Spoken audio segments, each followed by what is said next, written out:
Welcome to Stop and Scare. I'm so glad you found me. Welcome to my True Scary Story channel. If you're new to the channel, please be sure to leave a like now, comment, share, and subscribe for future content. Today's video features truly terrifying food delivery stories sent in from viewers just like you. Sit back, relax, and let me scare the hell out of you. I deliver for Marco's Pizza. I had a delivery one night and thought it would be just like any other delivery I've had in the past. I lived in Georgia, so I usually deliver to rural areas. I was about to get off in an hour, and I got this delivery to this road that I knew was in a very wooded area. As soon as I get up to the house, the person's driveway was 1/4 of a mile long. I drive up the driveway and park my car. I get the food out of my car, a pen, and the receipt, start walking towards the front door. As I'm walking towards the front door, a middle-aged skinny woman comes out from behind the house and says, "Hey, we're over here in the garage." Now, that was the first red flag. I go to the lady's garage, but I just stand outside the doorway. I look inside the garage, and there are two overweight old men sitting in recliner chairs in all camo clothing. I look at the walls, and there are at least 5 rebel flags hanging, 6 dead deer heads, and a Trump 2016 poster on the wall. I really wish I was kidding. I think the scariest part was that one of the men asked me to come inside the garage with him. I politely declined and informed him that we aren't allowed to go inside the house. He ignored me, and soon all 3 of them were asking for me to go into their house. Again, I politely declined and gave them their pizza, told them their total. I think they ended up tipping me about $3, which isn't bad, but really, what a creepy experience. Story number 2. This happened 4 years ago when I was still in high school. I was told to do my last delivery of my shift that night.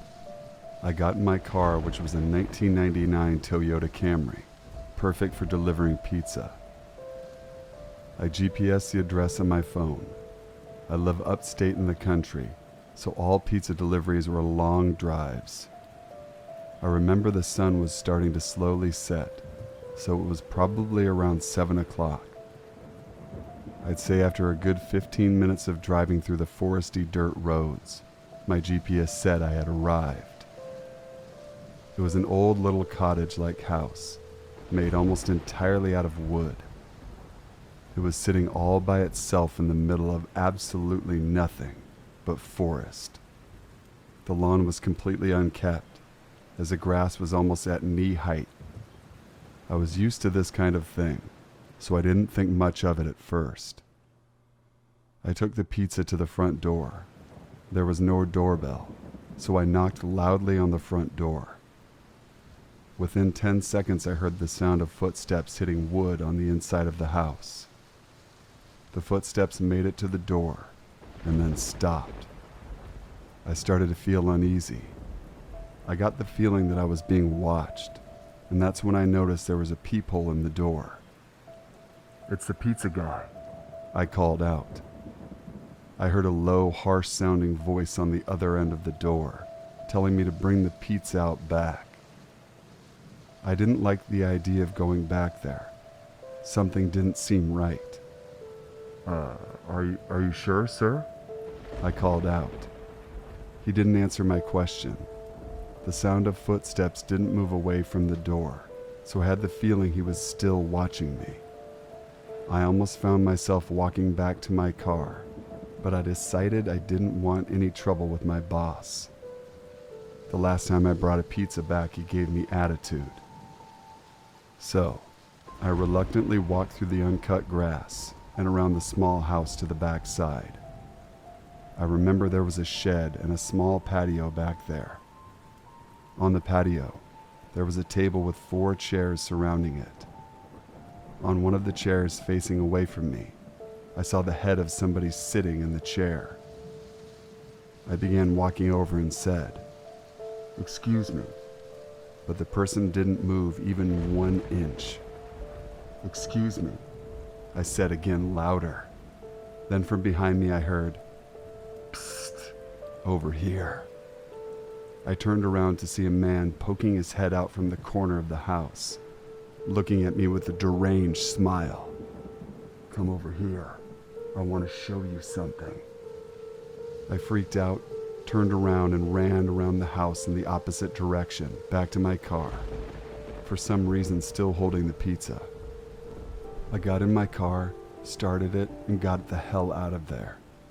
On my way back to the pizzeria, I pulled over to the side of the road and called 911. Eventually, I was informed that there was no sign of anybody having been in that house for a long time. I quit my delivery job a few days after that.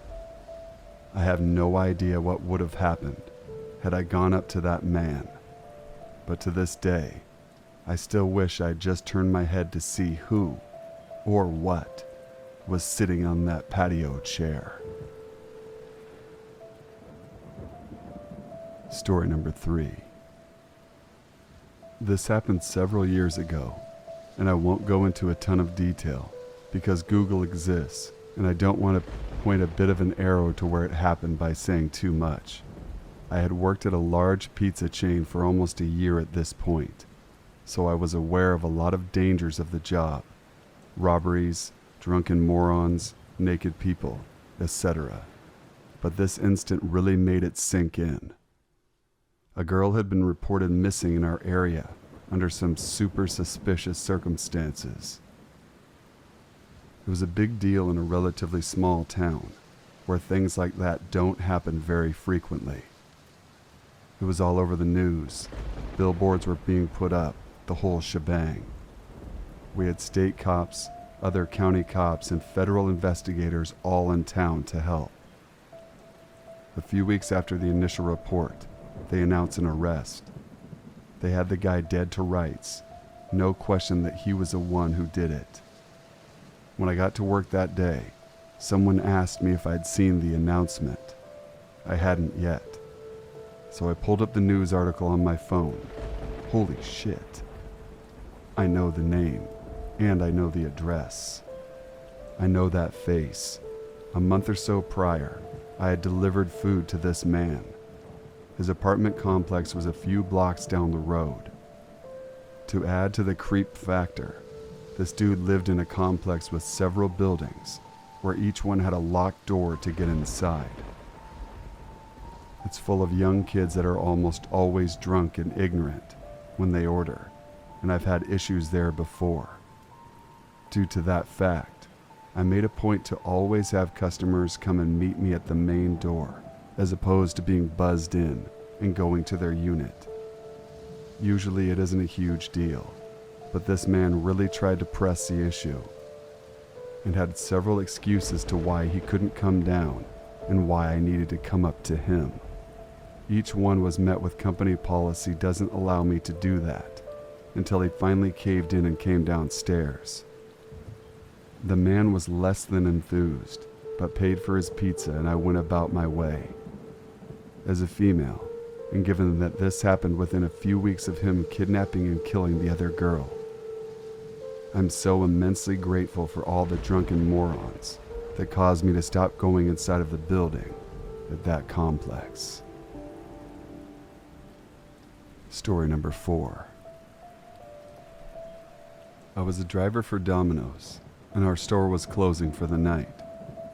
I was helping out with the closing duties and had just taken out half of the daily trash to the dumpster. When I came back to grab the rest of the trash, I left the side door ajar so I wouldn't have to deal with the keypad with my hands full. Well, a masked man decided that that was his opportunity to come in and put a gun in my face. The scariest and most vivid moment for me was staring at that ugly brown tile, thinking it would be the last thing I ever saw. I was given a week off, but when I got back I was still jumpy for months. About 3 weeks after the robbery, I was at a customer's house when he quickly swung his door open and pointed a gun in my face almost touching my forehead. He held it there for about 10 hours, which was 2 seconds before exclaiming, "It's just a joke. I thought you were my friends," and showed me that it was just an airsoft pistol. I carried my pistol every day after the robbery. The guy with the airsoft gun was lucky my hands were full of pizza. Thank you guys for watching and listening to the very end. If you would like your story featured on an upcoming video, email your story to the email in the description box below. Until we meet again, stay scared, my friends.